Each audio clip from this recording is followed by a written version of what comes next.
안녕하세요. 잠 못 드는 밤, 여러분의 마음을 채워줄 이야기의 숲입니다. 오늘 여러분과 함께 나눌 이야기는 우리가 살면서 내리는 수많은 선택, 특히 사랑과 관계에 대한 선택이 우리 삶을 어떻게 바꾸어 놓는지에 대해 깊이 생각하게 만드는 작품입니다. 겉으로 보이는 화려함과 내면의 진정한 가치 사이에서 우리는 무엇을 더 중요하게 여길까요? 본격적인 이야기에 앞서 잠시 여러분의 따뜻한 마음을 나누어 주시겠어요? 이처럼 우리의 삶을 돌아보게 하는 이야기에 공감하신다면 구독과 좋아요를 눌러주세요. 여러분의 작은 응원 하나하나가 저희가 더 좋은 이야기를 찾아 여러분과 함께 나눌 수 있는 큰 힘이 됩니다. 이 이야기가 여러분의 하루에 잔잔한 위로와 성찰의 시간이 되기를 바라며 이제 유덕혜 작가의 단편소설 아내를 버리다를 시작하겠습니다. 엘리베이터 문이 닫히려는 순간이었다. 같이 가요. 최신 유행하는 살인적인 굽 높이의 스틸레토 힐을 신고 하루 종일 돌아다닌 나는 금방이라도 기절할 것처럼 지쳐 있었다. 한시라도 빨리 침대 위로 쓰러지고 싶다는 열망이 가득 차서 그만 엘리베이터 안에 누가 있는지 살펴볼 겨를도 없이 소리 지르고 말았다. 그러자 안에서 열린 버튼을 누르고 있는지 엘리베이터는 문이 열린 채 꼼짝도 않고 고요했다. 밤 11시 49분경이었다. 순간 등줄기로 차가운 전율이 흘렀다. 누군가가 손에 날 선칼을 숨기고 벽 쪽으로 붙어 서 있다는 느낌이 들었다. 사방을 둘러보았지만 아파트 현관 앞길에는 길고양이 한 마리가 소리 없이 지나가는 모습만 보일 뿐 입구의 경비실은 텅 비어 있었다. 경비원 아저씨는 손전등을 들고 어딘가 으슥한 곳을 순찰하고 계신지도 모른다. 하지만 이런 시간에 엘리베이터 안이야말로 가장 위험한 공간이 아닌가. 푸르스름한 형광등 불빛이 쏟아져 내리고 있는 그 안에는 남자의 모습이 벽 쪽으로 길쭉한 그림자로만 보였다. 그 그림자로 짐작할 수 있는 것은 검정 슈트를 입었다는 점. 그러나 그것만으로는 그가 어떤 남자인지 가늠할 수가 없다. 하지만 올라가려는 엘리베이터를 한없이 붙들어 놓고 타지 않는 것도 그 남자를 화나게 하는 일일 것이다. 선량한 어떤 남자라도 화를 돋우어 뜻밖의 불상사를 저지르게 하지 말라는 법은 없다. 나는 빠른 판단을 내려야 했다. 마땅한 핑계를 대서 타지 않는다거나 깜빡해서 뭔가를 차속에 두고 왔다는 핑계가 막 떠올랐지만 그 생각보다 먼저 내 구두는 엘리베이터 안으로 선뜻 들어서고 말았다. 내 우둔한 두뇌보다는 날렵한 발바닥이 더 피곤했던 모양이다. 문이 천천히 닫혔다. 닫힌 공간 안으로 은은한 향수 냄새가 코끝을 스쳤다. 상당히 좋은 향수였다. 고급 양복에 향수를 뿌리는 멋진 남자가 그 안에 있었다. 그리고 그 남자의 눈도 나의 9cm 높이의 스틸레토 힐에 와서 꽂혔다. 아, 안녕하세요. 나는 서둘러 미소 지으며 인사를 했다. 벽 쪽으로 반듯하게 서 있던 남자가 얼핏 모호한 미소를 지었다. 그는 내가 자기를 안다는 것에 혼란스러운 듯했다. 14층 사시죠? 저는 2호에 살아요. 이렇게 뵙기는 처음이네요. 앞집 아주머니하고는 가끔 차도 마시고 그러는데요. 내가 그를 앞집 남자라고 착각한 이유는 순전히 엘리베이터의 14라는 숫자에 빨간 불이 들어와 있었기 때문이었다. 나는 앞집 남자를 한 번도 본 적이 없었으며 앞집 여자와도 단 한 차례 커피를 마셨을 뿐이다. 그것도 6개월 전이라 지금은 무슨 이야기를 나눴는지조차 기억나지 않는다. 다만 둥그스름하고 평범해 보였던 그 부인의 이미지가 이 세련된 남자와는 도무지 어울리지 않는다는 생각만이 언뜻 떠오를 뿐이다. 그러자 남자가 눌러진 버튼을 뚫어지게 바라보더니 다소 멋쩍은 미소를 띠고는 얼른 13의 숫자를 긴 손가락으로 눌렀다. 아, 1402호라면 저희 집 바로 위층이군요. 그가 낮지도 높지도 않은 음성으로 말했다. 나의 예상대로였다. 하얀 치아도 청결했다. 나는 이런 남자는 드물다는 생각에 마음속으로 신음을 삼켰다. 네, 아래층이시네요. 순간적으로 서운한 감정이 솟았다. 그는 완벽한 데다가 실수까지 할 줄 안다. 치명적인 완벽함을 누그러뜨리는 작은 실수조차 매혹적이다. 그는 자신의 매력을 10분 알고 있다는 듯이 느긋하게 한마디 했다. 그럼 혹시 저희 집사람과도 차를... 아니요. 제가 이곳에서 아는 사람이라곤 앞집 아주머니뿐이거든요. 그렇군요. 남자도 서운하다는 듯 가볍게 한숨을 내쉬었다. 짧은 침묵 사이를 비집고 얘의 그 은은한 향수 냄새가 다시 훅 끼쳐왔다. 남자의 향수 냄새가 이렇게 자극적일 수 있다니. 나에게는 온종일 돌아다닌 땀 냄새만 풍길 것이다. 나는 괜히 얼굴을 붉혔다.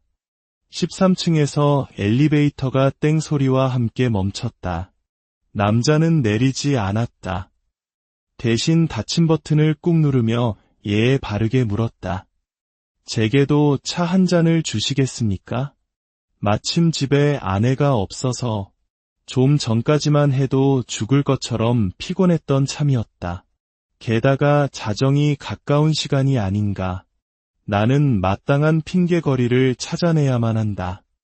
하지만 나에게는 이 남자의 매력에 저항할 아무런 힘이 없었다. 수만 가지의 핑계가 떠오르고 있었지만 엘리베이터는 이미 14층에서 멎었고 내 발은 자동적으로 복도로 나가 현관의 잠금 장치를 해제하고 있었다. 어쩌면 나는 내 등 뒤의 남자가 누구인지도 모른 채 나 자신의 잠금 장치를 모조리 해제하고 있는지도 모른다. 밤늦게 커피 괜찮으시겠어요? 상관없습니다. 나는 잠을 잘 자는 편이죠. 예민해 보이는 인상과는 달리 남자는 의외로 소탈한 모양이다. 들어서자마자 응접 소파에 가서 앉는 게 아니라 나를 따라 주방으로 와서 식탁 의자 위에 윗도리를 벗어 걸치고 앉았다. 어쩌면 그는 와이셔츠 위에 깔끔한 앞치마를 두르고 스파게티 따위를 능숙하게 해낼 줄 아는 남자일지도 모른다. 요리를 잘하는 남자란 얼마나 매력적인가. 나는 두근거리는 가슴을 억누르며 수동식 커피 머신으로 원두를 갈았다. 곧 실내에 가득 퍼지는 진한 커피 향기가 한결 정신을 맑아지게 했다. 피곤함이 가셔서 점차 기분도 좋아졌다. 진한 에스프레소를 내리는 동안 그도 커피 향기에 취했는지 말 한마디 하지 않았다. 나는 그가 기혼자라는 것, 그리고 같은 동 주민이라는 것에 편안함을 느꼈다. 하지만 그 남자가 아래층 남자라거나 기혼자라는 것을 보장해줄 사람은 아무도 없다. 그렇지만 아니라고 말해줄 사람도 없다. 그러니까 나는 내 말을 믿듯 그 남자의 말을 신뢰할 뿐이다. 그러므로 이 신뢰감은 위태롭다. 위태로운 신뢰감이라는 것 때문에 나는 흥분하고 있었고 그것이 내 감정을 복잡하게 뒤흔들어 놓는다. 사모님은 친정에 가셨나요? 그가 가볍게 웃었다. 사모님이라는 표현이 우스운 걸까? 아니면 아내가 집에 없다는 것을 환기시키는 내가 나로서도 나 자신이 어떻게 된 게 아닐까 걱정스럽다. 출장 중입니다. 이탈리아 밀라노에 가 있죠. 아, 네. 좋은 직장에 다니시는 모양이죠. 디자이너예요. 패션 디자이너. 가방 디자이너예요. 핸드백 따위를 디자인합니다. 어쩐지. 나는 고개를 끄덕였다. 당신이 입고 있는 양복, 드레스 셔츠, 그리고 차고 있는 시계와 향수까지도 아내의 취향이라는 것을 알았다는 뜻이었다. 남자에 관한 환상이 얼마쯤 거치고 나자 갑자기 정신이 맑아지는 기분이었다. 나는 그의 아내를 한 번이라도 엘리베이터 안에서 마주친 적이 있었을까? 샤넬의 검정 드레스에 얼굴을 온통 뒤덮을 만한 커다란 검정 선글라스를 쓴 깡마른 어떤 여자의 영상이 떠오르다가 사라졌다. 그 여자가 탔다가 내리기만 하면 엘리베이터는 두통이 일 정도로 향수 냄새가 진했었다. 아가씨의 직업을 물어봐도 괜찮을까요? 나를 아가씨라고 봐주다니. 젊은 부인 취급해주지 않는 점은 고마웠다. 세련되게 입은 옷차림이나 아찔한 높이의 하이힐에도 불구하고 곧잘 아줌마로 불리는 이유는 나의 선천적인 유전자 때문이었다. 타고난 통통한 몸매에다 도톰한 볼살은 나의 가혹한 노력이나 의지를 비웃는다. 그 전에 선생님은요? 무역회사에 다닙니다. 무역회사라면 그렇게 유명한 회사는 아니고 중소기업일 뿐이죠. 남자가 더 이상 설명하려고 하지 않았기에 이번에는 내가 말할 차례였다. 저는 프리랜서 작가예요. 서너 군데 잡지에 기고하고 있죠. 오늘은 숨겨진 맛집을 찾아서 사진을 찍었고 탐방 기사를 쓸 거예요. 가끔 인터뷰 기사도 쓰고요. 남자의 눈에서 흥미롭다는 듯 빛이 반짝였다. 그것은 결코 식탁 조명 등이 반사된 탓은 아니었다.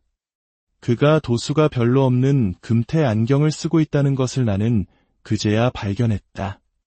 숨겨진 맛집이라면 30년 전통, 40년 전통, 그런 집입니까? 이번에는 내가 가볍게 이맛살을 찌푸렸다. 텔레비전에 넘쳐나는 그런 맛집들. 꼭 그런 건 아니고요. 남들에게 발견되지 않은 식당, 제대로 된 순수한 맛을 내는 곳이라야 기삿거리가 될 수 있어요. 그런 집이야말로 진짜라고요. 아, 그렇군요. 남자는 정말 감탄했다는 듯 커다랗게 고개를 끄덕였다. 그러고는 뭔가 말하고 싶은 게 많다는 듯한 눈길로 나를 지그시 바라보았다. 나는 잠깐 기다렸다.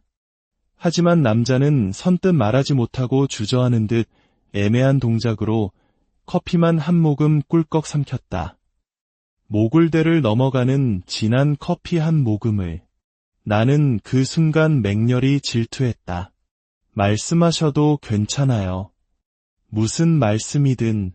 그런 집이라면 저도 한 군데 알고 있거든요. 유명하다거나 근사한 음식을 파는 집은 아니에요. 소박하기 짝이 없는 평범한 식당이죠. 나는 다음 말을 재촉한다는 듯 그를 바라보았다. 별맛이 없는 듯하지만 은근히 중독이 되고 말아요. 어디에 가서도 이런 음식은 먹어보지 못했다는 느낌이 드는 집이죠. 별 특징 없이 그냥 밋밋한데도 그 집이 아닌 다른 식당에서는 도저히 만족할 수가 없는 맛이랄까? 지친 심신을 위로해 준다고나 할까요? 지금도 그 맛이 떠올라 도저히 잊을 수 없다는 듯 남자의 눈에 아련하고 깊은 향수가 떠올랐다. 나는 은연중에 꿀꺽침을 삼켰다. 바로 제가 찾던 식당이네요. 제발 제게 가르쳐 주세요. 나는 들고 있던 머그잔을 식탁 위에 내려놓으며 탄력 있는 목소리로 외쳤다. 아니, 소리뿐 아니라 내 몸은 이미 그를 향해 바싹 앞으로 당겨져 있었다. 다시 일주일이 지나서였다. 그날 역시 11시 가까운 시각이었다. 엘리베이터 안은 텅 비어 있었다. 이런 시간에 엘리베이터 안에서 누군가와 마주치는 일은 그다지 흔치 않았다. 나는 막 닫힌 버튼을 누를 참이었는데 같이 갑시다 하는 남자의 목소리가 등 뒤에서 들려왔다. 낯선 남자와 단둘이 엘리베이터 안에 있고 싶지 않은 나는 못 들은 척하고 얼른 닫힌 버튼을 눌렀다. 하지만 내 손은 어처구니 없는 실수를 저지르고 말았다. 나는 힘을 줘서 열린 버튼을 꾹 누르고 있었던 것이다. 남자가 엘리베이터 안으로 성큼 들어섰다. 감사합니다. 정신을 차리고 멍하니 올려다보자 웃고 있는 남자를 볼 수 있었다. 바로 그 남자였다. 안녕하세요. 나는 그때처럼 미소 지으며 인사했다. 일주일 전 그날 밤 둘 사이엔 아무 일도 없었다. 무슨 일을 기대했겠는가. 그는 다소 망설이는 듯했지만 커피 고마웠다. 이제 시라는 깍듯한 인사말과 함께 순순히 자리에서 일어났다. 나는 뭔가 허전한 느낌에서 헤어나지 못한 채 한동안 식탁 의자에 멍하니 앉아 있어야 했다. 참, 그 식당에 찾아가 보셨습니까? 나라는 것을 깨닫고 그가 꺼낸 첫 마디는 이것이었다. 나는 좀 실망했다. 아니요. 사실은 아직도 일이 끝나지 않아서 금방이라도 찾아갈 듯이 호들갑을 떨었던 자신이 떠올라서 나는 살짝 얼굴을 붉혔다. 그의 얼굴에도 실망한 기색이 역력히 지나갔다. 엘리베이터 안의 불빛 아래 남자의 얼굴은 그날보다 훨씬 수척해 보여 딴 사람 같을 정도였다. 우리가 침묵하면서 다음 말을 고르고 있는 사이 엘리베이터는 그만 14층에서 멎고 말았다. 남자는 13의 숫자를 누르는 것을 잊고 있었던 것이다. 내가 그 남자를 쳐다보자 실례가 안 된다면 그 식당에 관해서 좀 더 이야기를 할까요? 그가 나보다 먼저 내렸다. 나는 두 번째로 그 남자를 집안에 들여놓고 말았다. 이번에 나는 와인을 내놓았다. 그날 진한 에스프레소가 잠자리를 방해했기 때문이었다. 그는 상표를 들여다보며 좋은 와인이군요 한마디 했다. 그 와인에 관해 더 이상 캐묻지 않아서 다행이었다. 전에 함께 살던 남자가 남겨놓은 와인이었다. 낯선 남자에게 그것을 내놓을 수 있을 만큼 내 감정이 어느덧 정리되고 있었던 것이다. 그것을 의식하는 순간 내 기분은 울적해졌다. 나는 와인잔과 치즈와 말린 과일, 호두 따위를 유리 접시에 내놓으며 그 식당에 얽힌 이야기나 자세히 들어봐야겠다고 작정했다. 남자 역시 누구에겐가 그 이야기를 무척이나 털어놓고 싶었던 모양이었다. 그는 천천히 입을 뗐다. 지금 아내는 이혼한 후 재혼한 여자입니다. 그러니까 제겐 전처가 있었죠. 이런 이야기 혹시 지루하지 않나요? 그가 내 눈치를 살폈다. 나는 그 식당이 이혼한 전처와 관계 있다는 것을 이제야 눈치챘다. 그런 점에서 나는 좀 둔한 편이다. 아니요. 여자들은 누구나 결혼과 이혼에 관한 이야기라면 흥미 있어 해요. 그렇다면 다행입니다. 와인잔으로 시선을 떨어뜨리며 남자는 내 앞에 있으면서도 먼 곳으로 흘러갔다. 전처, 아직도 이렇게 말하는 게 정말이지 어색하군요. 어쨌든 그녀와 나는 소개팅에서 만나 반년쯤 사귀다가 바로 결혼하게 됐어요. 의외로 이 남자는 평범하군. 나는 와인을 홀짝거리며 생각했다. 제 전처는 유족한 집안에서 별 고생 없이 자란 여자였어요. 도무지 무언가를 얻기 위해 노력한다거나 애쓴다거나 하는 적이 없었던 사람입니다. 물론 그런 까닭으로 성격은 밝고 낙천적이었죠. 결혼 전에는 그 모든 게 좋아 보였어요. 무엇보다 아내로서 딱 알맞은 여자라고 생각되었고 집안도 유족했으므로 결혼 조건으로는 합당했던 겁니다. 하지만 결혼하고 나서야 나는 뭔가 잘못 판단했다는 것을 깨닫게 되었죠. 그러니까 전처에게 뭔가 숨겨진 비밀이라도 있었단 말인가요? 나는 섣부른 질문 대신 다음 말을 재촉한다는 뜻으로 그를 바라보았다. 그러자 그의 입술이 눈에 들어왔다. 불빛 아래 선명하고 아름다웠으며 남자답지 않은 섬세한 입술이었다. 전처의 생활은 지나치게 단순했어요. 그녀는 하루 종일 집안에 있으면서 음식을 만들어 먹거나 동네 부인들과 휩쓸려 쇼핑을 가거나 친구들을 불러 모아서 수다를 떠는 것 외에는 달리 아무런 하는 일이 없었어요. 여자들은 다 그렇게 살지 않나요? 그게 나의 로망인데요. 하려다가 나는 입을 꼭 다물었다. 좋은 직장에 연봉이 많은 남자조차 아내가 벌어오기를 기대한다면 정말이지 실망이다. 하지만 그의 이야기를 좀 더 들어보기로 했다. 아침에 출근했다가 저녁에 집으로 돌아오면 현관에는 전처의 친구들이나 동네 부인들의 신발이 가득 차 있었죠. 집안에는 항상 음식 냄새가 넘쳐나고 웃음소리와 이야기 소리로 시끌벅적했어요. 확실하게 불만을 이야기하지 그러셨어요.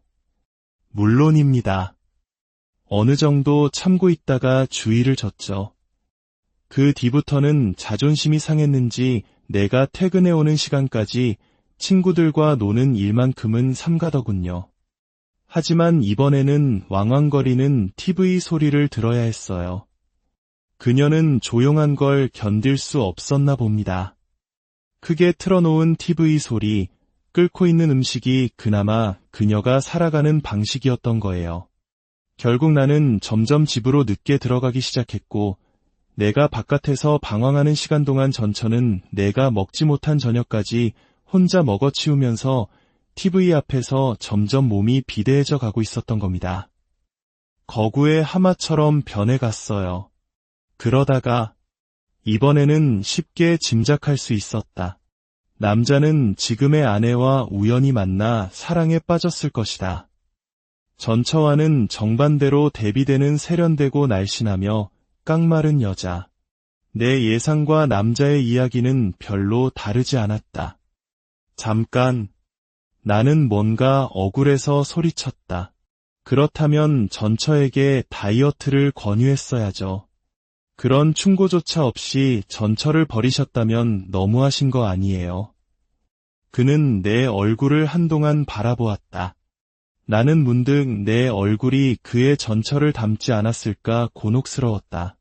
전처는 평범하며 통통하고 귀여운 이미지를 갖고 있었는데 어느 순간 혐오스러울 만큼 비대해져서 그의 차가운 눈길 앞에 노출되고 말았다. 나 역시 그녀와 똑같은 전처를 밟은 전력이 있다. 지금의 몸무게를 유지하고 있다. 물론 이번에도 나는 충고를 아끼지 않았어요. 어느 날 전처를 거울 앞에 세우고 당신 모습을 제대로 본 적이 있느냐고 물었어요. 한없이 옆으로 퍼지는 육체가 어떻게 된 거냐고 추궁했죠. 전처는 처음엔 부정하더군요. 눈으로 보이는 엄연한 사실을 인정하지 않고 마음속에 품고 있던 처녀 정몸매로 자신을 착각하고 있더군요. 심지어는 다른 사람이 자신보다 훨씬 뚱뚱하다며 억울해하기조차 하더군요. 그래서 야비하지만 사이즈로 증거를 들이댔죠.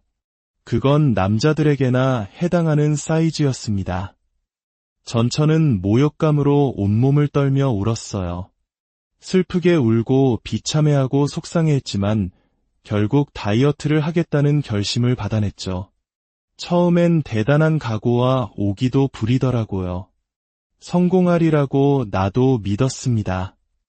격려도 쏟아부었고요. 그게 결코 쉽지 않다는 것, 반복되는 지루한 운동과 식이요법들, 주사기와 여러 종류의 약들과 육체와의 끝없는 투쟁을 나는 알고 있었다. 내 눈에 저도 모르게 흥건한 눈물이 고였다. 무척 노력했다는 것을 나도 인정합니다. 단식도 해보고 커피요법, 포도요법, 온갖 요법, 별의별 방법을 다 써봤다는 것을 알아요. 하지만 최종적으로 수술로서 살을 빼는 일만큼은 못하더라고요. 전처는 무척이나 겁이 많은 사람입니다. 장모님이 워낙 애지중지 키워서 수영도 못했고 자전거조차 탈 줄 모르는 사람이었으니까요. 내가 이미 말하지 않았던가요? 전처는 병적일 정도로 겁이 많다고. 그것을 사람들은 어떻게 알고 찾아가는 것일까? 이혼을 하면서 그는 살던 집을 전처에게 위자료로 넘겼다고 했다. 그리고 남자는 디자이너의 아파트로 짐을 옮겼고 전처는 살던 집에서 식당을 개업했다. 물론 전처는 생활이 궁한 것도 아니어서 식당 따위 할 생각이 조금도 없었다고 한다.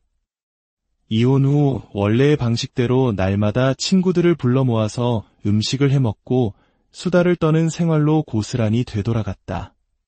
그런데 사람들은 그녀의 음식을 너무나 좋아한 나머지 그 솜씨를 아꼈으며 마냥 얻어먹기에도 부담스러워서 식당을 차려보라고 종용했다는 것이다. 그녀의 식당은 아름아름만으로도 마니아가 꽤 생겨나서 이미 더 이상 바랄 것도 없을 정도로 장사는 쏠쏠했다고 한다. 남자가 그려준 약도는 친절하고 상세했으므로 나는 어렵지 않게 그곳을 찾아갈 수 있었다. 평범한 주택가의 골목을 한참 걸어 들어가자 그저 밥이라고만 상호가 새겨진 집이 나타났다. 담장 옆을 헐어서 가게를 만든 곳이었다. 일본식 현관 같은 유리문을 열고 들어가면 바로 식당인 모양이었다. 밤 9시가 지난 시각이었다. 술을 팔지 않는 집이라고 했으니 저녁밥 손님도 얼추 끊어졌을 것이다. 문 앞에 당도에서 나는 호흡을 골랐으며 괜히 가슴이 설레었다. 문은 쉽게 열렸다. 이렇게 밀기만 하면 열리는 문을 그 남자는 몇 번이고 서성거리다 돌아갔다고 고백했다. 남자가 그리워한 것은 전처였을까? 밥이었을까? 어쨌거나 남자의 마음이 짚혀서인지 가슴이 아릿해왔다. 안은 넓지 않은 편으로 탁자가 4개 정도, 더 안쪽으로 방이 하나 있는 듯 보였다. 따뜻하고 푸근한 분위기였으며 뭔가 맛있는 냄새가 허공 중에 떠돌고 있었다. 역시 예상대로 저녁 손님은 끊어진 듯 주방에서 설거지하는 물소리는 들렸으나 사람은 아무도 없었다. 밥을 먹을 수 있나요? 나는 조금 큰 소리로 물으며 주춤주춤 안으로 들어갔다. 맞은편 벽, 나무 기둥 사이에 한지 벽지 위에 사진이 하나 걸려 있었다. 벽면을 채울 만큼은 아니었으나 꽤 큰 사진이었다. 사진 속에는 여자가 한 사람, 웃는 듯 우는 듯 미묘한 표정으로 서 있었다.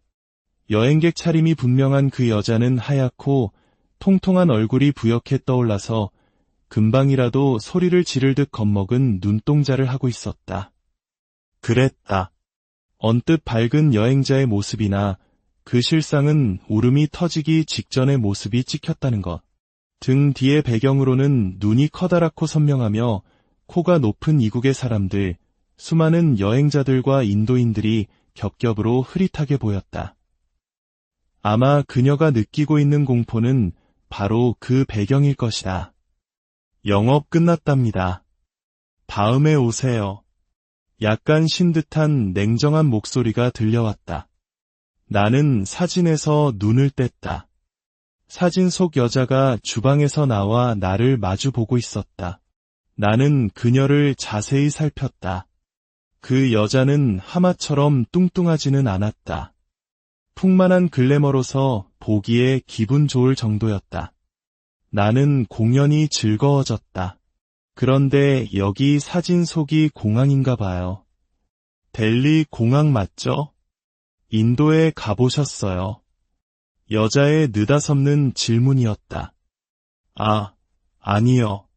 나는 고개를 흔들었다. 인도에 안 가보셨으면 말을 마세요. 그녀는 어느 코미디언의 말투를 흉내내며 단호하게 말했다. 그리곤 먼저 깔깔거리며 자지러지게 웃었다. 그 거리낌 없는 웃음은 그러나 씁쓸했다. 비탄과 절망이 종이장처럼 습기가 말라버리면 나타날 것 같은 그런 웃음이었다. 저는 숨겨진 맛집을 수소문해서 취재하러 다니는 프리랜서 작가예요. 이런 집이 소개된다면 바로 대박이죠. 어렵게 소개를 받았으니까 소개한 사람이 누구인지 알려하지 마세요. 그건 제 영업 비밀이니까 다쳐요. 개그는 개그로 받아칠 것. 명함을 들이밀며 당당하게 자신을 소개했음에도 여자는 시큰둥하니 코웃음 쳤다. 이 집이 무슨 식당에나 끼나요? 보다시피 그냥 동네 밥집이죠. 동네 아줌마들이나 아는 친구들이 밥하기 싫을 때 와서 먹고 가는 것에 불과하다고요. 순전히 지들 밥하기 귀찮아서 나를 등 떠밀어 식당을 열게 만든 거라고요. 바보같이 어수룩한 내가 속았을 뿐이에요. 아무튼 일단 소문만 나보세요. 손님들이 밀어닥칠 거예요. 이런 숨겨진 집일수록 사람들의 호기심을 자극하죠. 저를 한번 믿어보세요. 귀찮다니까 그러네.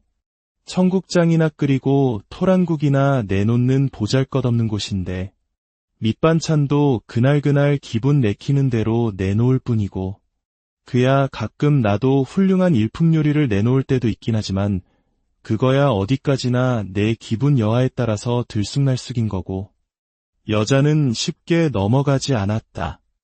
아니, 그 말이 진심인 듯했다. 취재에 응하거나 식당이 월간지 따위에 실리는 것을 조금도 원하고 있지 않았다. 사실 그건 다행한 일이었다.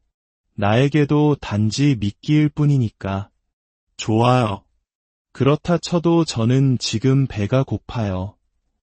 여기까지 힘들게 찾아왔는데 설마 장사가 끝났다고 허기진 사람을 굶겨서 보내지는 않으시겠죠. 나는 배가 고파 죽을 지경이라는 불쌍한 표정을 지어 보였다. 여자는 나의 넉살이 못마땅한 듯 잡아먹을 듯한 시선으로 노려보았지만 역시 마음씨가 넉넉한 주부였다.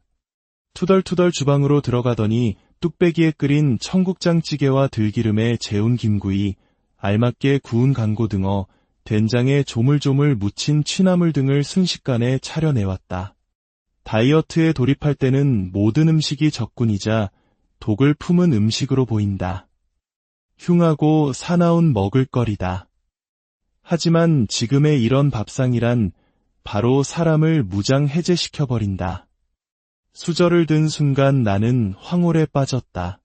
20평생 꼬박 3끼씩 먹어봤지만 이런 맛은 다시 없었다.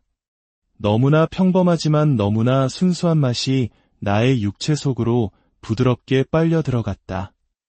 육체의 모든 것들이 허겁지겁 그 음식을 탐했다. 나는 감동한 나머지 내가 여기에 찾아온 목적을 잊어버릴 뻔했다. 다행히 그 여자는 내 맞은편에 앉아서 내가 자신의 음식을 탐하는 모습을 뚫어지게 보고 있었다. 아, 정말 맛있어요. 나는 탄식하며 말했다. 매일 이런 음식을 먹으면서 살 수만 있다면 다른 소원이 없겠어요. 나의 말이 진심으로 들렸는지 여자가 그때까지 단단하게 무장하고 있던 갑옷을 일시에 벗어던지고 본래의 모습을 드러냈다. 하지만 세상 일은 꼭 그렇지도 않더라고요. 삐죽거리며 말하는 여자의 눈동자에 얼핏 이슬이 맺혔다. 우리 엄마는 제게 늘 그러셨어요. 얼굴이 아름다운 여자는 금방 실증이 나지만 요리 잘하는 여자는 평생 남편에게 사랑을 받는다고요. 그렇지만 현실은 그렇지 않아요. 전 얼굴이 예쁜 여자한테 남편을 빼앗기고 말았죠. 이혼하셨어요. 이혼당했죠. 겉보기에는 내가 이혼을 요구한 걸로 되어 있지만 남자에게서 그 이야기를 나는 이미 들었다. 다이어트에 실패한 전처에게 마지막으로 행했던 충격요법. 그것은 혼자 인도를 찾아가는 여행이었다. 남자는 먼저 인도로 출장을 떠났다. 그리곤 중요한 서류를 서재에 두고 왔으니 아무런 걱정 말고 그 서류를 갖고 인도델리 공항으로 곧장 와 줄 것을 요구했다. 누구에게도 알리지 말라. 그렇게 되면 바로 회사에서 목이 잘릴 테니. 다급해진 여자는 생전 처음으로 용기를 쥐어짜서 혼자 이국으로 나는 비행기에 올라탔다. 그러나 여자가 인도 공항에 내렸을 때 남자는 이미 한국으로 돌아간 뒤였다. 여자는 남편을 만날 수 없었고 전화 통화도 되지 않자 공황 상태에 빠졌다. 겁먹은 그녀는 지체 않고 바로 서울로 돌아왔으며 자신의 침대에서 다른 여자와 함께 있는 남편을 목격했다. 나는 수저를 내려놓고 다시 화제를 슬쩍 돌렸다. 그런데 말이에요. 저 사진 속의 인도는 어떠셨어요? 저도 평생의 꿈이 인도의 타지마할을 구경하는 것이거든요. 여자는 단호하게 고개를 저었다. 인도 구경을 한 적이 없어요. 공항에서 내렸다가 바로 돌아왔을 뿐이에요. 하지만 이제부터 인도로 갈 참이에요. 이제부터요? 인도로 가신다고요? 그러며 이 식당 문 닫고 인도 여행을 시작하려고 요즘 다이어트도 했답니다. 신기하게도 결혼 생활 중에는 죽어라 안 되던 다이어트에도 성공했고요. 좀 더 솔직하게 고백할까요? 나는 인도 공항에 내린 순간 남편이 마중 나오지 않았다는 것에 죽을 듯한 공포를 느꼈어요. 서울로 돌아온 뒤 순순히 이혼에 동의한 것도 바로 그 때문이에요. 낯선 것에 대한 공포와 두려움. 그것은 이혼보다 더 무서웠어요. 남편은 다시 얻을 수도 있잖아요. 그런데 공포는 금방이라도 내 숨통을, 내 목구멍을 쥐어틀어 끊어 놓을 것 같았다고요. 나는 비로소 이해했다. 그 남자가 지금까지 이해할 수가 없다고 하던 부분을. 남자는 전처와 이혼할 생각까지는 품은 적이 없었다고 털어놓았다. 전처가 그렇게 곧장 돌아올 줄 모르고 여자와 침대에서 뒹군 것이었다. 그것이 실수였다. 순식간에 전처는 돌아와 버렸고 다짜고짜 이혼을 요구했으며 그는 그날로 가방 하나만 들고 디자이너의 아파트로 옮겨가야 했다. 그는 자신이 쳐놓은 덫에 자신이 걸려든 고약한 기분이었다고 울먹였다. 그렇게 무서운 인도로 다시 가겠다는 이유는 뭐예요? 그야 두려움을 극복하기 위해서죠. 공포와 마주 서지 않는 한나는 영원히 패배자가 될 뿐이라는 것을 깨달았어요. 다시 엄청난 공포와 맞서 싸우려면 나는 혼자 델리 공항에 내려서 그 시꺼먼 눈썹, 커다란 눈망울의 수많은 인도 사람들과 마주쳐야 되는 거예요. 그런 다음에는 내게 새로운 세상이 열릴 테니까요. 그러니까 이 식당이 잡지에 나오건 말건 나에겐 아무런 흥미가 없다는 말이에요. 나는 입을 다물었다. 젊은 처녀가 배낭을 메고 겁없이 전 세계를 누비고 돌아다니는 세상에서 단지 이국의 공항에 혼자 내렸다는 것만으로 미칠 듯한 공황 상태에 빠지는 사람도 있는 것이다. 이혼보다 더 무서웠다는 여자가 내 눈앞에 있다. 여자는 혼잣말처럼 중얼거렸다. 열에 들뜬 어조였다. 타지마할을 꼭 보고 말 거야. 해가 뜰 때, 질 때 그 색이 오묘하게 변한다는 타지마할을 꼭 보고야 말겠어. 남자는 나에게 하소연했다. 디자이너는 음식 따위 집안에서 할 줄 모른다고. 디자이너는 새 모이만큼 조금 먹는 거식증 환자라는 것을 뒤늦게 알았다고. 최근에는 하도 말라서 기침을 하다가 갈비뼈가 2대나 나가버렸다고. 디자이너의 깡말은 가슴이 무서워서 잠자리조차 마음 놓고 하지 못한다고. 나는 음식 다이어트에다 섹스 다이어트까지 하고 있는 셈이다. 그렇게 말하며 우는 남자의 섬세하고 아름다운 입술에 나는 내 입술을 포개고 말았다. 그는 내 입술을 통째로 삼켜버릴 듯 갈급하게 빨아들였다. 그 뜨겁고도 황홀한 키스는 곧장 섹스로 연결되었다. 꿈 같았던, 영원히 깨고 싶지 않았던 밤. 식탁에서 소파로, 다시 침대로, 온 방 안을 헤매며 서로를 어루만지고 탐색했던 밤. 내 몸에 남아있는 그의 사랑스러운 지문들. 나는 조용히 그 여자를 바라보며 간절한 목소리로 애원했다. 떠나기 전에 요리 방법을 전수해주세요. 인도에서 돌아오면 식당을 고스란히 돌려드릴게요. 그동안 제가 지키도록 해주세요. 요리법을 가르쳐줘요. 그 남자를 온통 차지할 수 있는 방법은 그것뿐이었다. 그러자 여자가 내 눈앞에서 천천히 그림 속으로 사라져갔다. 웃음소리만은 길고 희미하게 끌면서 붉게 타오르는 황혼의 사막 위에 바라나시의 아득한 연기 속에 맨발에 사리를 걸치고 헝클어진 긴 머리카락을 휘날리며 신비한 음악이 흐르는 곳으로 끔찍한 냄새와 소음과 혼잡 속으로 여자는 그렇게 홀연히 사라져갔다. 이야기 재미있게 들으셨나요?